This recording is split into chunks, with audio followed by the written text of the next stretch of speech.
The last time the NOVAR Verizon Cup Series hit the track, CJ Gordon took the victory at Blue Ridge, outrunning his competitors by 16 seconds. This week's race, we head to the Sacramento Speedway, which is his first ever race for the NOVAR Verizon Cup Series. The track layout is shown as follows. As they enter into Turn 1 and 2, Turn 1 and 2 is a very wide sweeping track, almost of the likes of California and Michigan. However, when they get to the other side of the track, it looks completely different. Turn 3 is a really sharp left-hand turn, basically like a short track, and then Turn 4 is almost practically like the Phoenix dogleg, as it takes as a slight left. As now for the injury reports that happened at Blue Ridge, there were a couple of other injuries.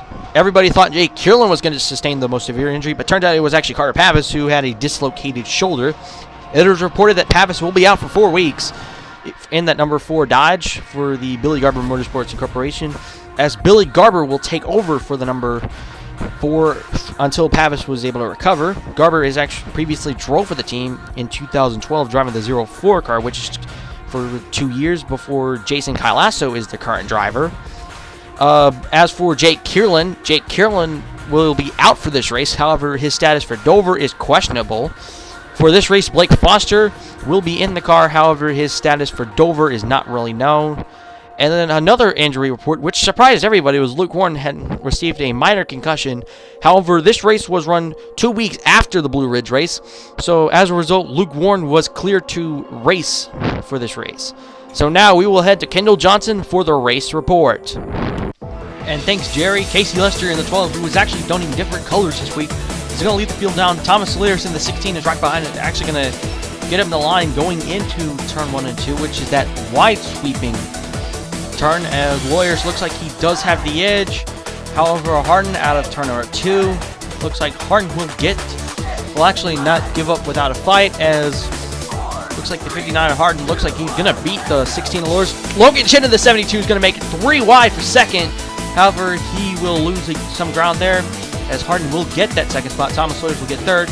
And there's Logan Chin in the 72. Steven Volk in the 29 is in the wall. So as we get back a little bit farther, there you see Volk in the 29. That's going to stack up the field a little bit. There you see Tony Wider is going to go 3 wide. Everybody else is double file. There you see, I think that Luke Warren in the 14 was also trying to go 3 wide in the back. As we had the 3 injuries that happened during the Blue Ridge weekend, the first of which was Blake Foster, who was replacing Jake Kierlin, who suffered a minor concussion. He was not cleared for this race. However, his status for Dover is questionable, as he could potentially return for the Dover race, although we do not know when that will be. The 76 of Foster. Foster is most notable for driving car number 66 in the NOVAR Verizon Cup Series in 2011. He was suspended for 2 races for reckless driving that happened in Indianapolis.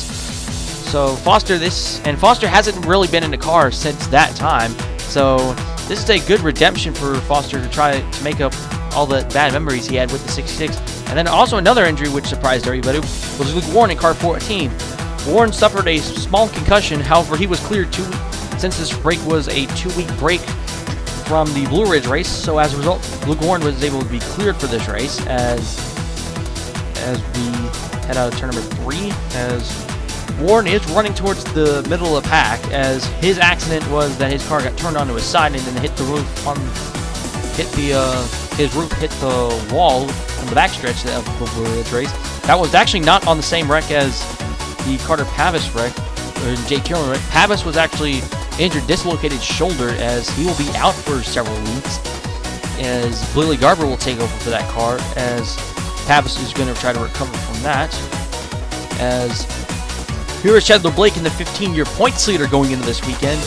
The 15 of Blake has normally been running up front, but however today he's running in the great spot of 25th, which that's about midfield. So Chandler Blake in the 15 is struggling a little bit in that number 15 XI Battery Chevrolet. But you know what? We're only 8 laps into this race, so it shouldn't really be an issue until later on. However, Blake normally has good cars on the speedways and sometimes can make up ground really quickly, as Chandler Blake started about 30th in the California race and then actually eventually went on to win that race. And then, however, it's not like he's driving like his points rival Shane Clark III, who is running about 38th. as Clark needed to have a good day to try to protect. With Chadwick Blake's misfortunes running about 25th, Shane Clark third didn't really have a good qualifying effort, and passing here is practically difficult. So that's basically the reason why the 98 is where he is right now. As Evan Brooks in the 95, the could-be Darlington winner. However, he couldn't really do anything as a result. And then here's a surprise from all of our drivers. Is actually James Wilson Jr. 11. James Wilson Jr. has normally been practically contenders for past several years, for several years. However, his year hasn't been starting off that well. He's failed to qualify for Dentonville, and his season has basically gone downhill since then. Whenever he's qualified, he's been running about midfield. However, the 11 is basically just running towards the midfield. Back up front, Casey Lester is still leading the race. Shane Harden is trying everything to get the second spot, as Justin Klingston, Logan Chin, and Jason Duke are right now running 1 through 5. The top 5 has broken away, as the 59 of Shane Harden is still trying to fight that lead away from the 12 Casey Lester, as they head into that short track like turn 3. And then when they head out of turn number 3, they're going to get into the turn 4, which is basically a dog leg, almost similar to the Phoenix Raceway, which is not on the NOVAR calendar, which was on last year. So we have had green flag stops happen on lap number 41, as Casey Lester is going to lead Shane Harden into the pits, as Justin Klingston will follow behind, as we have a couple of cars that already went ahead of these leaders. As we have a couple of incidents that would happen. The first of which was Shane Clark III, as he's leaving the pits. Carson Brooks just runs right into the 98. The second place man in points, as Shane Clark III gets some damage. Chadwick Blake would also be in the same position, likewise, the points leader, as DJ Gordon just decides to run right into the 15, which I'm not sure why he's trying to take him out. Probably because he ran right in front of him. However, luckily the two don't crash. As the end of this, as pit road cycles would cycle out, Logan Chin would somehow be the race leader, as he pitted a little earlier than the 12 or the 59. However, Casey Lester would have some bad luck, as the 12 team ended up missing a lug nut from the right rear tire. So this would take Casey Lester pretty much out of the race as a result of that, as Lester would fall to about 39th because of this, as he would be the last car on the lead lap. However, as Lester is going to just drive down the pits, there goes all those spots he has to go by, and he will get the tire. Luckily, on lap 61, Casey Lester would get a break, as we have our first caution of the day. Ronald Portland runs right into the back of Shane Clark III, spins himself around. It initially doesn't bring out the caution for some reason why, but however, when Ronald Portland tries to turn it back around, and somehow he is almost sideswiped by the 22 of Cody White, the caution somehow, actually that was Casey Lester, so that caution actually doesn't come out until then. We have a couple of crazy pit road incidents. The first of which was Casey Lintinger would drive right under the 32 of Shane Harden, which I don't know. And then CJ Gordon would be in for some more mess. Todd Piper drives it into the pits a little bit too fast, stalls in front of the 26, and then Piper has to pull it in. He almost CJ Gordon almost tries to turn the 20. The 48 would get stuck. However, he would be able to get himself out as he tries to get himself out of that mess. As one Gillis crew finally tries to take left side tires, he gets hit from the 56 of Chris Clark, as the 48 of Gordon will finally get to a stall and get the damage repaired. As a result, Shane Harden would be leading on the restart with Scott Johnson in second, Jason Duke third, and Logan Chin in fourth, with Blake Foster in the 76 sitting in fifth. As Harden has got away from the lap cars of Casey Hucho and Stephen Volk, as Scott Johnson would be trapped in them. That would help Shane Harden in the 59 for a little bit, as Harden would be able to get away. However, he would not get away for long, as the 58 of Scott Johnson eventually got by those two cars and got around Casey Lintinger as he pulled in front of the leaders. So the 58 will now have a chance to try to run down the 59 of Shane Harden, as here's basically what Scott Johnson's basically been doing. The 58 Johnson will get a really good run from the exit of turn 4 to about the entrance of turn 3, as they will get it. Scott Johnson, he will try to get to the inside this time by, as the 58 tries to get there, but he didn't really have enough momentum there. The 38 Chris Bell has somehow just clawed his way up to the field after he started about 30th. field. As the 58 is Scott Johnson, he has about maybe a 3/10 of a second gap from Shane Harden that he has to work with. However, Scott Johnson would actually be able to get close to 59 and was not able to make the pass. Scott Johnson would try, although Chris Bell would be on the back bumper as Bell's trying to look to the inside. However, Scott Johnson will be able to block him as looks like Bell's going to try to the inside. This is for second spot anyway. Johnson would close the door, but Scott Johnson's 58 car would not be able to stick as the 58 is now going to try to hold that line for second spot as Chris Bell is just hanging on desperately for that third spot. Eddie Johnson's actually running in fourth. A very quiet fourth place run for Eddie Johnson's car 55. Johnson's practically struggled the entire year, and this would be a good way for him to end his day as long as something wrong doesn't happen. Scott Johnson gets a really good run. He holds the bottom, unlike what he's been doing in the past several times. Chris Bell's going to go high, and now he's going to go to the middle line.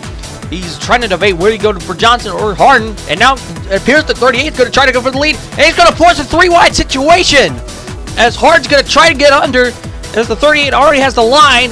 Harden's going to try to run to the corner, but he bounces off the wall. Chris Bell goes from third to first in just one turn, so that's probably the pass of the race, and maybe the pass for the year for car 38 to Chris Bell. We'll have to take another look at that one, as here's another look at that one, as the 38 of Bell, he gets a good run. So does the 58 Scott Johnson. Instead of electing to go to the 58 and possibly check up, he goes to the middle line, which nobody's tried that middle line before. Johnson has to check up. The 38 gets by. The 59 of Harden's basically stuck on the high line, and he tries to get that run off of Ford so he can hang on to the lead, but that doesn't really work.